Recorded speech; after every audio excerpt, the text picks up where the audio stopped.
Talkline Network Radio, America's longest-running Jewish broadcast network, the voice of the Jewish community. Welcome to the podcast. You are now tuned in to this episode of our podcast. Today, we are going to interview some of the greatest and most influential minds in our field. And now, please welcome your host. You're listening to Talkline with Zev Brenner, America's premier Jewish broadcast on the air since 1981. Welcome back to the program. I'm Zev Brenner. We love to see people who start from scratch and build themselves up, especially in the Orthodox Jewish community.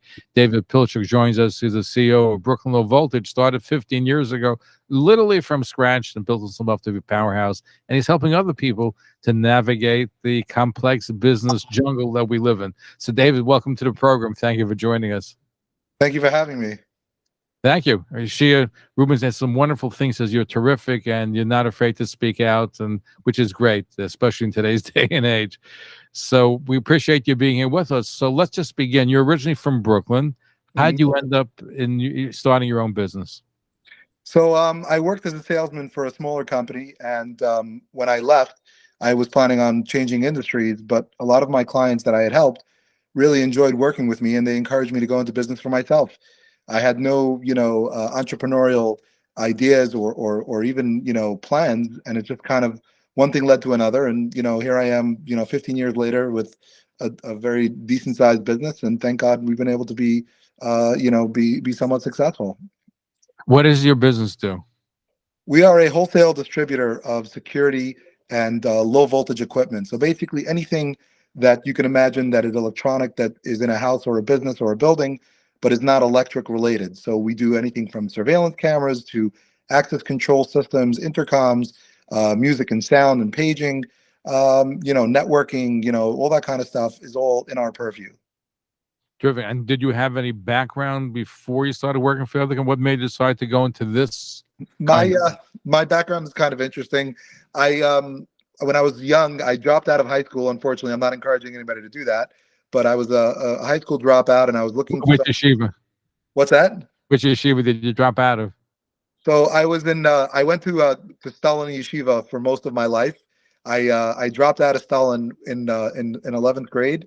I went to a yeshiva called Adelphia for like 2 months, and that was Rabbi Shane and Rabbi Trank. Rabbi Trank, sure. Yes. I was there for like 2 months, and then the following year I decided to try to get serious. So I spent a year in Peekskill. The Rosh Yeshiva there, Rabbi Kanarik, was extremely generous, and he allowed me to come to his yeshiva, even though I was a dropout. And I was there for a year. It was very nice. After that, I went to Israel for a year and had a nice time. I was in yeshiva. I also ran the marathon in Tveria when I was there. So a little bit of learning, a little bit of enjoying myself. And then when I came home, I was looking for something to do. I was going to go to college, but I ended up getting a job doing telemarketing, and the circumstances basically had put me in a situation where within 2 months I was running this telemarketing office. I was this 18-year-old kid, and I had within a period of about 6 months, I had about 30 people working for me in this telemarketing business, and I found myself to have the personality to motivate people and to know how to talk to people on the phone, and it was just kind of morphed from there. And I then I got married. I joined a different company, and then found this opportunity in this industry and went to work for them as a salesman. I knew nothing about it, and I just sat there and cold called for like 6 months until I built up, like we call in the business, a book of business, which is basically a list of clientele that rely on you and like to work with you. And I started doing a lot of business with them. And over the next few years, I built up that business quite significantly. And in like mid 2007, I basically said, I really need to just go on my own and find something else to do, because there's a limit to how much I can really make in this. And growing up in the film community, you gotta make a nice living in order to support, the yeshivas and all the other things that come along with being a religious person. So I left, and I actually wanted to pursue a different career. And my clients that I had, built up a relationship with, had gotten together and all basically started reaching out to me saying, hey, you got to go into business. We want to do business with you. and they encouraged me to open up my own little shop, which I did. And for the first year, it was just me, myself, and I. I would, I had this little place that I rented. There was a gentleman by the name of Ari Green, Olav Shalom of Arista Security. He recently passed away. He was a close personal friend of mine. He, helped me out a lot. He gave me space in one of his buildings. He, helped me with, vendor relationships and all that kind of good stuff. And he really helped me get started. So I got to give him, credit for that, and that was, just another relationship that I had cultivated. He was a little bit older than me, but, always had a fondness for me. So when I said, hey, this is something that it looks like I should be doing, he immediately put whatever resources he could into helping me accomplish that. And, for the first year, I would have products in stock. A customer would call me and say, hey, I need, 5 boxes of wire on this job site. I would just, pull down the gate, throw it in my car, run over, drop off the wire, come back, open the gate, sit back down, and try to do some more business. So it was really, the ultimate hustle, like they say. And, over the next few years, I started building up my business. I started hiring more people and adding locations. Fast forward to present day, thank God, we have 13 locations in 4 states, and we have Wow. about 100, we have about 100 employees.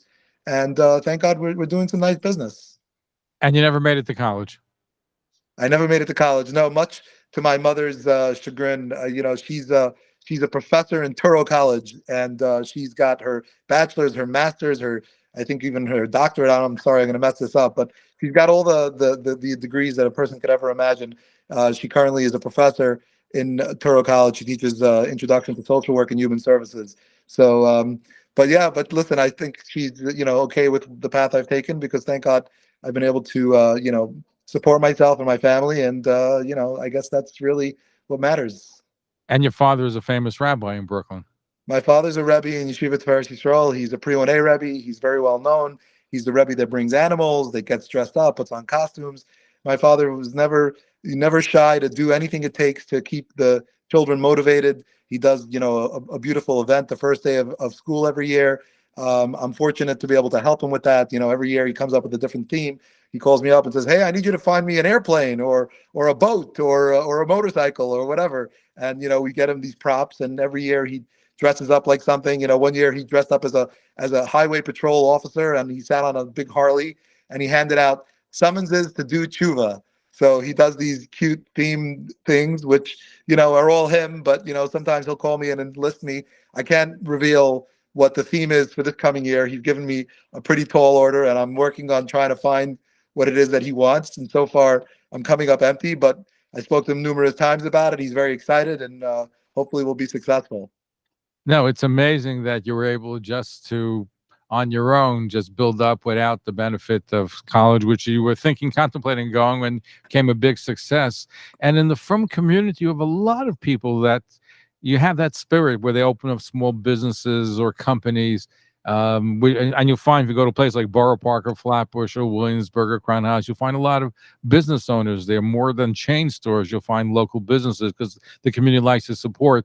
But you had some challenges. You were there just answering the phone. Did we ever wonder and say, am I going to make it? Oh, many times. I got to say, I have to give thanks to HaKadosh Baruch Hu, to the Lord above. There are so many days where I literally was not even sure how I was going to cover the bills, whether it was paying rent, whether it was paying credit cards, whether it was paying payroll. I'm extremely proud that in 15 years, I've never been late on a payroll. I've never been late on a credit card. I have very good relationships with all my vendors. I work very hard to pay them in a timely fashion. And, it's a very big challenge, because a lot of what we do is extending terms to our clients. Our clients, do these projects, and, a lot of them don't get paid from their clients right away. So, we extend credit to our customers, and that, poses a challenge, because we need to then go ahead and still pay our bills, pay our payroll, make sure all our vendors are paid, make sure all our, landlords are paid. So, it's something that, I thank God for it every single day, because there are days that, like I said, even, till present day, I may be doing this for 15 years, and thank God I've built up quite a business, and maybe people on the outside look at me and say, "Oh, this guy's got it all."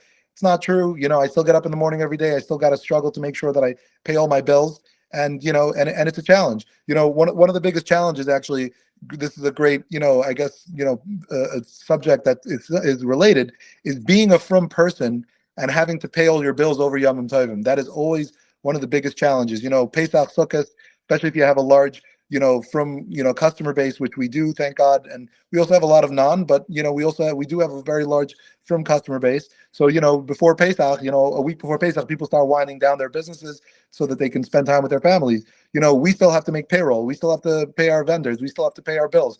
And it's a big challenge. And I got to say that, with God's help every year, we've been able to manage to do it. And thank God for that. Is there any time of year where it's busier for you, where you get more clients? So, we try to, focus on building our business all year round. We have 30 people in our sales team. We have a great sales manager. His name is Yassel Joe Palace, great Chabadsker Chassid, who really works very hard to help motivate our sales team. But, the seasons where things get a little busier are in the summer, because a lot of our clients are doing business with, schools, and a lot of those schools are closed for the summertime, and they try to use that time to upgrade their systems. Another time is also before Pesach, where a lot of construction projects are trying to finish so that people can get into their new homes or renovated apartments, prior to the Yom Tov. So there's usually a big push before the Yom Tov of Pesach as well. Our guest is David Pilchick. He is the CEO of Brooklyn Low Voltage. He started from scratch, literally, and built up his company. And we're looking at the challenges of an Orthodox from Jewish businessmen, how to get started, and there's so many different businesses. In fact, he's been profiled in Ami magazine. So you've been getting a lot of calls, people saying, David, help me. What kinds of questions are you getting from fellow businessmen? Well, before I get to fellow businessmen, one of the themes of the Ami article, and one of the reasons I agreed to do it, is there's something that I'm very passionate about that I'd like to put out there. And that is, unfortunately, in our community, like in the world today, we have a lot of problems with addiction. And people, get addicted to drugs or alcohol or other vices. One of the things that I've been very passionate about, and I pride myself in, is I try to hire people that are coming out of these situations. And I try to give them an opportunity to, enhance their lives. And I'm very proud to say that we have success stories, people who we've taken in and helped them become successful. We've had people who've gotten remarried. We've had people who've become more stable. We have people that have really been able to, have a really, really, beneficial life, even though they went through. People went to jail. Have you had any of that? I have hired people that have come out. Yes, one of my top employees actually spent 2 years in jail. Long story about how he ended up there, but he was working for us before, went to jail for 2 years. After he got out of jail, he came back to work for us. So yes, we don't discriminate based on people's past. We judge people based on their current situation and their future potential. On the contrary, I feel that it's advantageous to hire people like this, because when somebody's gone through a hardship, they really want to prove themselves. They really want to show that they can come up, brush themselves off, so to speak, and show the world that they can be, a productive member of society. So that's, one of the things that I'm passionate about. Then I'll answer your other question.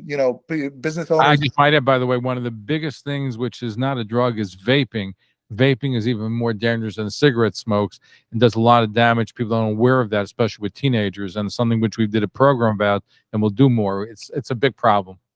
I definitely agree. I see way too much of it going on. And, I've seen it, unfortunately, even in my own family, members of my family that use that type of vaping stuff. And I think it's really unhealthy, and we really need to try to figure out a way to stop it. So, speaking of vaping, I mean, this is maybe a little old fashioned, but, I try to encourage my employees to do things that are, a little bit out of the ordinary. So a few years ago, when the CM Hashas happened and the news cycle started, I made a contest in my company. Any from person in my company that wanted to learn Daf Yomi, we're giving them $75,000 if they complete the entire cycle. $75,000? $10,000 a year, and then the last year is a partial year. So yeah, we're going for $75,000. We have, I think, you have to work for your company to sign up. I can maybe get you some people.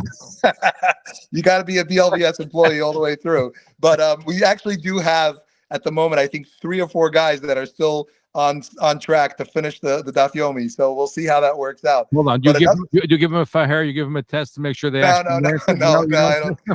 I don't do that. I don't do that. But I will say, we also try to encourage our employees to live, healthy lives. We did a contest recently where we paid people per mile that they exercised. We also had a program a few years ago where we try to get employees to quit smoking. I offered any heavy smoker $10,000 to quit smoking. We actually have one of my guys that quit smoking. I paid him the $10,000, and I'm happy to say that about 4 years later, he's still smoke free. So, we're trying to, like I said, not just be in business and run a business, but also, take care of our employees, take care of our community, and try to do things that'll help them.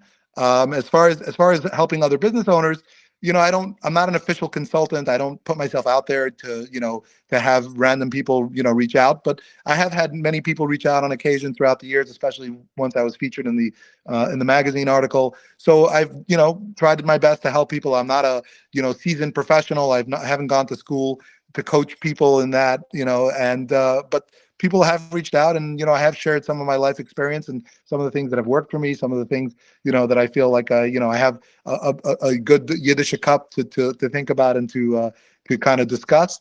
So I try my best. Now, did COVID affect your business? So when COVID happened, we actually had, in March of 2020, we had our biggest sales month that we've ever had as a company. Why? And it just happened, thank God we grew. Thank God. I'm just wondering. It just so happened that March 2020 was our biggest sales event from the start of our company. And when COVID hit, in the beginning to mid of April, it was around Purim time of that year, that everybody got sick and nobody knew why. It came out that COVID had happened. I had no idea what to do. At the time, I had 100 employees, and I really just wanted to make sure that I was able to pay people. So, over the next few weeks, I realized things were going downhill fast. I, put a lot of people on furlough and said, listen, I don't know what's going to be. I don't want to, put you in a position where, you're counting on a paycheck, excuse me, and, I'm not going to be able to give you that paycheck. So I furloughed a lot of our employees and, told them, hey, go, collect unemployment, do what you got to do. And then the Paycheck Protection Program came out, the PPP program came out from the government, and I was thankfully able to rehire everyone. And, business started, ramping back up. And we're very fortunate. One of the recipients of that program that, I'm proud to say we used 100% of those funds, actually 110% of those funds, to really make sure that everybody got their paychecks on time and to, continue to allow our business to run. And, thank God we were able to ramp up. We do sell a lot of, life safety equipment. One of the parts of the low voltage industry is burglar and fire alarm systems. So we sell, smoke detectors, carbon monoxide detectors, and all that kind of stuff. So we were able to get an exemption to remain open, so that we can supply that equipment to places that needed it. And we were able to, continue to, build the business back up. And thank God we've been able to, far surpass our pre-COVID sales, and we're continuing to grow. Thank God. No, thank God for that. By the way, I think the federal government is looking to claw back some PPP sales, right? That's been in the news recently. Yeah, it's because unfortunately a lot of people, played games. They were shady. They didn't use the funds for the right things. But like I said, I'm proud to say that, we literally paid every employee as they got paid pre-COVID, even before we can afford it, based on that program. So, the federal government was great in providing that program to us. And we're very fortunate and thankful for that. And we did, utilize that for that purpose. So we're, yes, I thank God sleep well at night, not worrying about that. No, thank God for that. What are some of the advice that you're giving? Because you are getting calls from people saying, David, help me. I need your advice. What's the most frequent question that you get? I mean, I can't recall a specific question. I mean, I'll just tell you my own personal, take on things. I'm an extremely humble person. I thank God I have a lot of good things in my life. I have a wonderful wife and wonderful children, and thank God, grandchildren. And I'm a very fortunate person. I have a great team. I have great employees. I have a great management team. I have a great, I've surrounded myself with really, really great people, great customers. I have some really great relationships, from that end as well. Great vendor relationships. I mean, I think you gotta, the overall theme is you gotta be a mensch. You got to keep your word. You got to say and do what you're going to do. If you say you're going to do something, you got to figure out a way to do it. If you tell somebody you're going to give them a certain amount of money by a certain time, if you owe them that money, make sure you do it. Whether it's you have to, I always tell people, borrow, beg, or steal. God forbid steal, but I'm just saying it's a matter of speech. You meant to say they should steal themselves. Exactly. Steal. It's STEEL. Correct. Yeah. But the point is that, you got to be a mensch when it comes to things. You're representing, people know, a lot of times, people know who you are. People know that I'm an Orthodox Jewish person. I represent my faith, I represent my community, and I try to do that in a very positive way. I try to show people that, I'm a good person. I'm a giving person. I'm a hardworking person. I'm a humble person. I'm not a person that's here to just say, I deserve this, or you give me that because I earned it. I didn't earn anything. We're here on this world for a short period of time. We have a short period of time to make our mark. We got to be good to our family. We got to be good to our employees. We got to be good to our friends, and we got to do the best we can just to be proud of ourselves, so that at the end of the day, when we go home at night and lay our head on a pillow, we say, I'm proud of myself for what I did today. I'm proud of how I conducted myself, and I'm proud of what I, how I represented, my community and my family. Now, we're seeing the last number of years a lot of networking events for business people, whether JCon, PCon, WOW, so many of them. Are you participating in them? And I find there's such a need for it because they can get thousands of people showing up. So I actually was invited to be on the panel of one of the boss summits. That's more of a Hasidic, thing. I've been on that panel. I like Jay. I've been there too. Jay Boss is a great event. It's it's so impressive when you see, 500 Hasidic guys in a room trying to understand how to run their business better.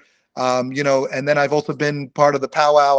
Been on one of their panels. They actually, interestingly enough, just reached out to me the other day. They're doing another show and they wanted me to participate. But, I think it's great. All these networking events are wonderful. I think the Frum community, needs more and more of this. I think, people, starting out, we live in a very crazy time where, a lot of kids go on TikTok and Instagram and see all these videos of people flashing cash and showing these fancy cars and telling everybody, how easy it is to just make a quick buck. When in reality, that's not the case. The case is you got to go out, you got to work hard, you got to, put in the time, you got to listen. Just look at myself as an example. I worked for the first 10 years I was in business. For the first 10 years, I literally worked almost 20 hours a day. Wow. I would get up at 5, 6 o'clock in the morning. I would work, take a break, go back to work, come home, for dinner, spend a little bit of time with my wife and kids. You should on that film, you would have made $10,000 a year. Listen, if I had a boss like myself, then maybe, but unfortunately, I don't know many people that are offering that. But I actually had a nachas. I didn't even tell this guy. One of my employees, I have a Frum guy that works for me. He's a great guy. He's an older gentleman. He does some we do like job site drop-offs of products and things like that. And it's a very important job because we sell a lot of expensive equipment. So we only hire people with a lot of responsibility to be able to make sure that they deliver the right product. And one of these gentlemen was driving one of my vans. It was had my lettering on it. One of my customers took a picture. The guy was sitting at a red light with a Gemara learning because he's part of that Daf Yomi challenge and he wants to make sure that he keeps up with it. So I got a picture the other day of one of my employees sitting with a Gemara at a red light catching up on his Daf Yomi. Does that qualify that he can get a ticket for being texting and driving? Well, reading the text, right? that's good. Yeah, that's what came to mind. That's known as a dad joke. But you have to keep it in the right context in order to understand it. Absolutely. So, as we close out, so what advice would you give to somebody listening that wants to start out in business? What would be the best way for them to get into the business, so to speak, or any business? Well, I learned this from my father. If you are passionate about what you do, you never work a day in your life. My father loved to teach. Thank God he's been teaching for over 50 years and he loves what he does. So he doesn't work. He goes to work and he enjoys himself.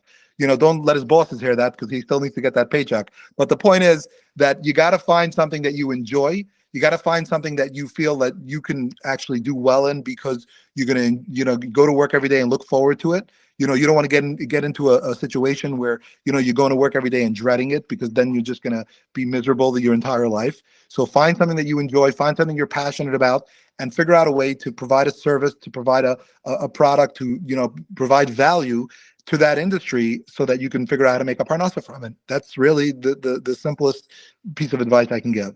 But how do people go about getting the funding? That's probably initially, and the first year is the most crucial, just getting the right funding. And you gotta get creative. I started my business on using credit cards, friends. I borrowed money from friends, from family.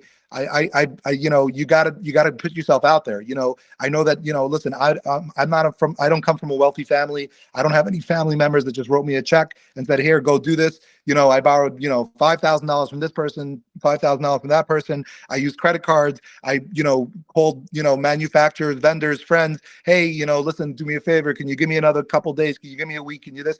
You got to just, borrow, beg, and steal, but steal is STEEL, not STEAL. But the point is, you got to really,